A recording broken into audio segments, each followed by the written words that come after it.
দেখো আজ লাল শাক কেটে নিয়েছি, লাল শাকের বড়া বানাবো। লাল শাকের বড়া, এই যে দেখো লাল শাক কেটে নিয়েছি, তাতে একটুখানি হিং দিয়ে দিলাম। তারপরে দেখো এই যে এক বাটি বেসন দিয়ে দিলাম, একটুখানি সুজি দিয়ে দিলাম যাতে মচমচে হবে। তোমরা চাইলে চালের গুঁড়াও দিতে পারো। একটু জয়েন দিয়ে দিলাম, একটু কালো জিরা দিয়ে দিলাম। এই দেখো একটু ধনের গুঁড়া, হলুদের গুঁড়া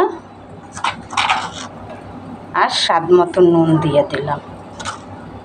এই দেখো এবার এটাকে আমি মেখে নেব।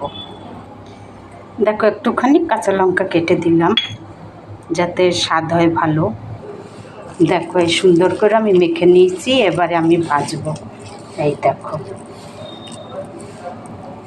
এদিকে দেখো তেলও হয়ে গেছে। এই যে একটা একটা করে আমি এবারে ভাজবো।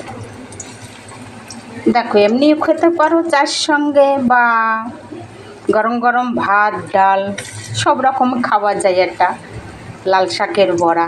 এর আগে তোমাদের অনেক কিছুর বড়া দেখাইছি, আজকে তোমাদের লাল শাকের বড়া দেখাচ্ছি। এই দেখো ভাজতে আছি আমি।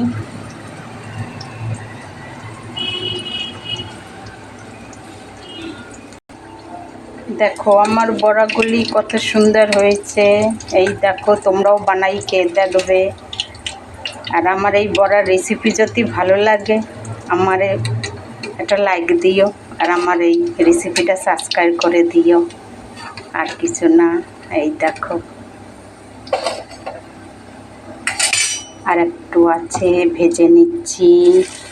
গরম গরম ভাতের সঙ্গে গরম ডালের সঙ্গে কি জমবে বলো এটা। একবার তোমরাও বাড়িতে বানাই খেয়ে দেখবে। এই যে দেখো, আশা করি তোমাদের ভালো লাগবে।